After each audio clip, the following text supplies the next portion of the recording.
Nosotras, con Rosina, yo soy Cecilia Rosini. Me pone nerviosa igual siempre. Bueno, vamos a hacer así. Ponemos el video así como para también hacer una síntesis, después vemos si leemos parte del resumen corregido que ya lo volvemos a enviar y contamos un poco de qué se trató la experiencia, un poco entre ficción y juego que intentamos hacer y como obligándonos o retomando lo que podría ser la escritura de un ensayo, de un post-artículo, de un artículo que va a participar o que está incorporado dentro de un libro. Entonces, como a partir de esa experiencia es que intentamos tomar también la invitación del SEMA como una oportunidad para poder repensar algunas cuestiones después de un tiempo.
Sociales o con los territorios y cómo fue el atravesamiento de ese periodo y la gestión del hábitat en relación con las mujeres, digamos. Entonces, bueno, el desafío que nosotros teníamos era pensar qué era lo que podíamos contar desde Santa Fe, porque es un libro que va a tener relatos de Brasil, de otras ciudades también del país. Entonces, bueno, era como el desafío de qué podíamos contar desde Santa Fe. Entonces, decidimos utilizar el diálogo como metodología para poder acercarnos a los diferentes territorios y utilizamos conceptualmente 5 ejes, que eran estos, para poder abordar esos diálogos, que son los cuidados comunitarios, las redes, tejidos y responsabilidades, la resistencia y la reexistencia, el hacer con otros como práctica y la emancipación colectiva como forma de organización entre sí con las organizaciones y con la vinculación entre afuera y adentro de los barrios con los que estábamos hablando. Las organizaciones con las que dialogamos eran con los territorios, fueron Arroyito Seco, Canoa, en Alto Arde, que tiene una vinculación directa con el río. El pasillo es una experiencia más micro que tiene que ver con un lote en el que una familia que se fue ampliando empezó a generar un espacio común a través de Canoa, que es una organización social, mediante el programa de microcréditos, y pudieron hacer, digamos, un diseño participativo para esa intervención. Entonces también lo que mostrábamos eran las diferentes escalas de intervenciones y cómo fue la organización de cada uno de esos territorios para poder resistir, digamos, a la crisis. Que nosotras la crisis la tomamos no como algo aislado, sino como algo que tiene que ver con el antropoceno y con los diferentes cambios que se están dando por la acción de la humanidad, digamos, en el mundo, que tiene que ver tanto lo que es la crisis climática, que también provocaba esto que se podía escuchar en el audio, que era lo de la sequía, que a nosotros acá, en particular en Santa Fe, nos pegó doble, porque teníamos el aislamiento por la pandemia, y la bajante del río, que esos territorios que viven muchas veces de los recursos que venían del paisaje, o del río, o los territorios de acá del litoral, entonces era como doble la crisis que se estaba dando. Bueno, y ahora en esta oportunidad lo que quisimos hacer fue empezar a pensar en ese post-artículo y empezar a mirarlo un poco también desde la distancia y hacernos nuevas preguntas. Ahí, en ese sentido, digo, como este post-artículo del artículo que ya enviamos para el libro y que, bueno, está pronto ya a publicarse.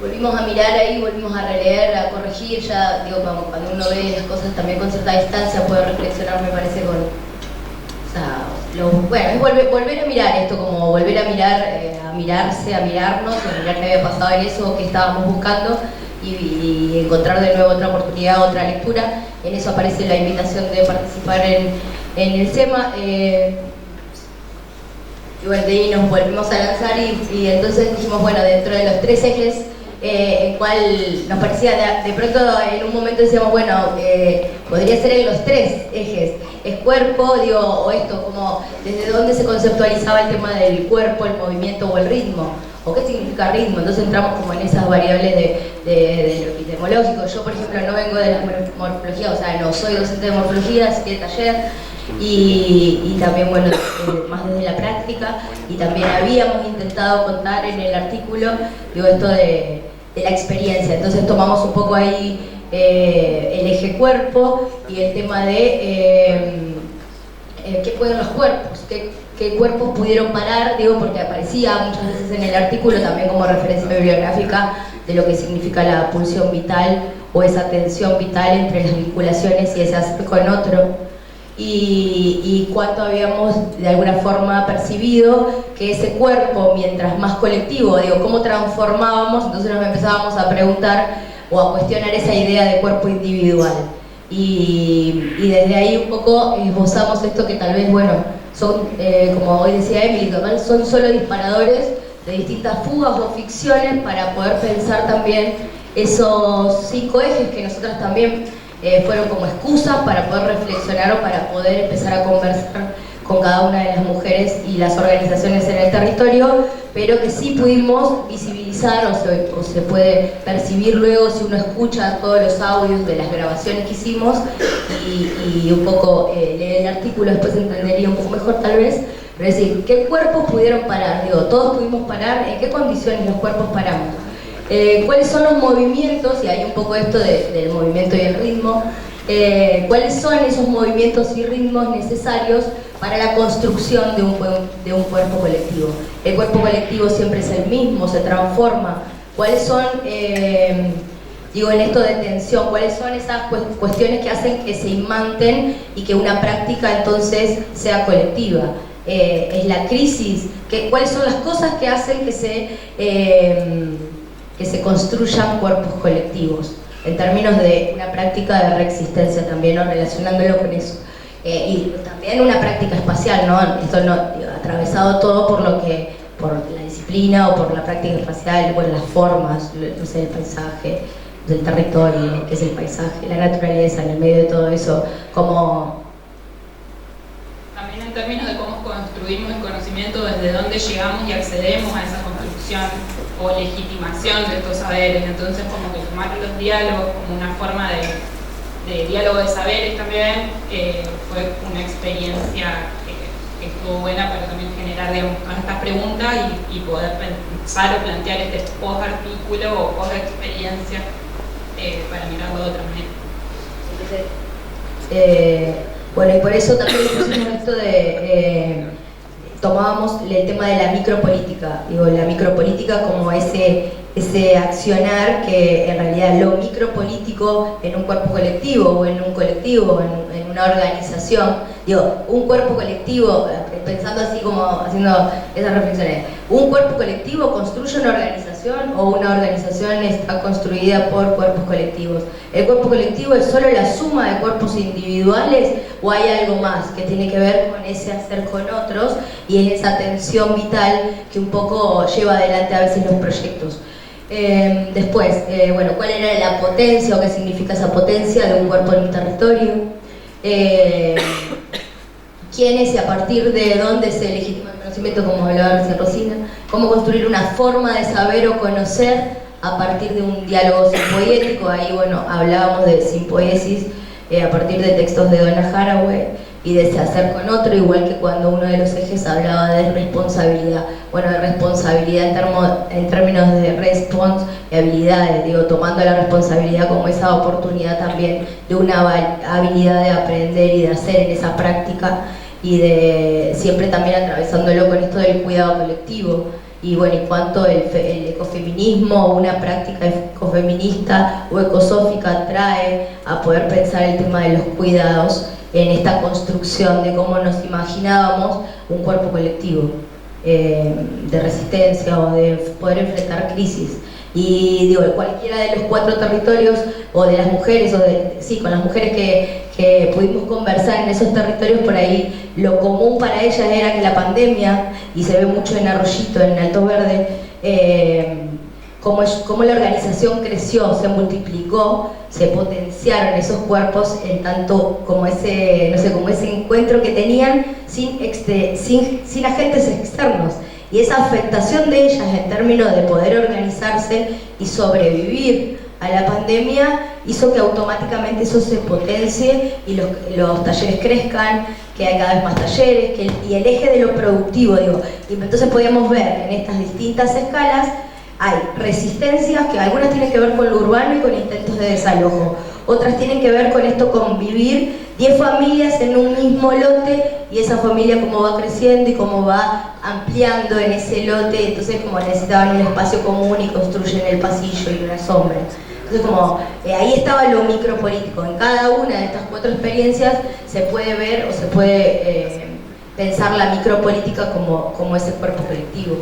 Y bueno, creo que es más o menos es lo que intentamos hacer y es volver a llenarnos, no sé, de preguntas o poder pensar, digo, en esta oportunidad de pensar con otros el cuerpo colectivo, el ritmo, ese movimiento.